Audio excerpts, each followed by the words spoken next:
Ya berarti mereka taklid. Kalau nggak bisa ijtihad ya taklid. Optionnya kan cuma itu kan. Ya kan? Maka awam dalam segala hal mereka taklid. Kecuali dalam satu hal. Itu makanya serem. Masalah halal haram ini nggak sembarangan. Serem. Benar. Halal haram itu hak Allah Subhanahu wa Ta'ala. Oke? Nah sekarang bagaimana seseorang bertanya, Ustadz, kan nggak semua awam faham untuk menentukan halal dan haram. Tayyib. Maka halal haram, kalaupun itu hak Allah Subhanahu wa Ta'ala betul, harus istinadan ila syara', harus bersandar kepada syariat, kepada tuntunan yang datang dari syariat. Sehingga seorang muslim harus tahu dia siapa yang layak untuk dia taklidin, untuk dia ikutin dalam menghalalkan, dalam mengharamkan. Dia harus tahu. Oke, awam dia nggak bisa ijtihad untuk melihat mana halal mana haram, iya gak? Tapi dia harus bisa berijtihad untuk memilih siapa yang dia mau taklidin. Dapat gak? Kalau dia taklidin orang-orang yang ngaco, yang hanya sesuai dengan hawa nafsunya, oke? Dia nggak memohon petunjuk kepada Allah Subhanahu wa Ta'ala, dia nggak berusaha untuk mencari yang hak, nggak mau datang kajian dan lain-lain, udah tahu dia awam, nggak mau juga dia mencari petunjuk dan lain-lain, oke? Kemudian abis itu dia ngikutin orang-orang yang ternyata di atas kebatilan, ya kena dia kebatilannya. Kalaupun nggak sebesar para penyerunya, karena gimana pun dia pengikut. Ya kan? Makanya Ibnu Abdul Barr itu berkata, al-awam muqallidun fi kulli syai'in illa fi ijtihadi man yuqalliduhu, fi ikhtiyari man yuqalliduhu, fa innahu fihi mujtahidun. Awam, mereka taklid dalam segala hal. Nggak mau diapain dong? Kalau diwajibin tiap umat bisa ijtihad, taklif bima la yutaq. Nggak mungkin membebani manusia di luar kemampuan. Nggak mungkin. Itu udah bukan nggak mungkin dari syariat, nggak mungkin udah. Ya berarti mereka taklid. Kalau nggak bisa ijtihad ya taklid. Optionnya kan cuma itu kan, ya kan? Maka awam dalam segala hal mereka taklid, kecuali dalam satu hal. Dalam menentukan siapa yang mereka mau taklidin, fa innahu fihi mujtahid. Dia di situ harus berijtihad.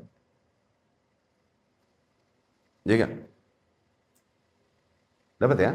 Dan sebesar apapun kuasa mereka yang berada di atas syariat, mereka ini muwaqi'in anillah rabbil alamin, orang-orang yang seolah-olah ala ta'bir Ibnul Qayyim, sesuai dengan ungkapan yang disampaikan Ibnul Qayyim, mereka adalah orang-orang yang menandatangani dari Allah. Tuh, ngecap dari Allah, mengabsahkan dari Allah. Ya, mereka muwaqi'in anillah rabbil alamin, para ahli ilmu itu. Nggak boleh mereka mengikuti hawa nafsunya, nggak boleh mengikuti seleranya, harus mereka benar-benar profesional dan konsisten sesuai dengan dalil yang diketahui dan difahaminya. Setelah melakukan semua itu ternyata salah, baru dapat pahala. Karena apa? Disitulah idza ijtahada al-hakim fa in asab falahu ajran. Demikian kalau seorang hakim atau mujtahid, dia berupaya untuk melakukan ijtihad. Kalau tepat, dia dapat 2 pahala. Kalau keliru, tetap dapat pahala 1. Karena berangkat dari ketulusan mencari hak, bukan berangkat dari mengikuti hawa nafsu. Ya. Nah sekarang awam mengikuti halal haram dan lain-lain. Apabila itu memang perkara-perkara yang sifatnya disepakati di dalam syariat dari zaman ke zaman, oke? Maka yakini hal tersebut, itu usul sifatnya. Melihat yang lain yang berbeda dengannya, ingkari, itu amar ma'ruf nahi mungkar. Oke? Pada istri, pada anak-anakku, anfusakum wa ahlikum nar, pada keluarga, pada kawan, ingkari. Sebatas kemampuan yang kalian bisa. Karena ini memang hal yang diharamkan di dalam syariat. Si awam juga diuji apabila melihat sesuatu yang diharamkan, tapi ini bukan sesuatu yang memang sifatnya dogmatif dari syariat, di mana ahli ilmu akan sampai kepada pertimbangan berbeda dalam menghalalkan, mengharamkan. Kemudian dia memilih seorang ahli ilmu untuk okelah ikut yang haram.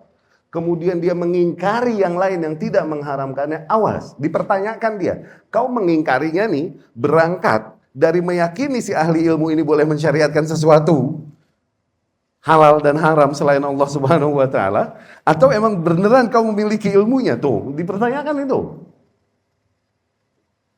Karena apabila kau mengingkarinya hanya karena mengikuti makhluk-makhluk Allah yang lain yang mungkin berpendapat berbeda, kau terjerumus di dalam sikap tersebut seolah-olah menjadikan ahli ilmu tersebut Tuhan-Tuhan lain selain Allah Subhanahu wa ta'ala. Karena tahlil dan tahrim itu hak Allah hakikatnya.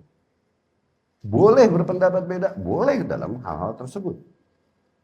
Namun ketika kau mengingkari saudaramu, memaksakan saudaramu untuk mengikuti fatwa ahli ilmu yang kau yakini, kau telah menempatkannya di tempat Tuhan lain selain Allah. Itu ittakhadhu ahbarahum wa rahbanahum min dunillah. Alaysa yuhillun, bukankah mereka menghalalkan apa yang Allah haramkan? Bukankah mereka mengharamkan apa yang Allah halalkan? Tuh, seremnya di situ. Awas, makanya kita berani nekat kalau udah urusan begituan ngelawan arus. Berangkat dari keyakinan itu, berangkat dari tauhid. Nggak boleh kita meninggalkan apa yang kita yakini, apa yang kita dapat dengan keilmuan kita, hanya mengikuti apa yang dikatakan para makhluk. Enggak, tempatkan makhluk itu pada tempatnya. Makhluk, mau semulia apa, secinta apa kita, dia makhluk. Dia nggak punya hak untuk syariatin. Mentok yang kita ikutin ujungnya dalil dan kekuatan, dalil dan cara memahami yang tepat, wawasan yang hak. Dapat ya?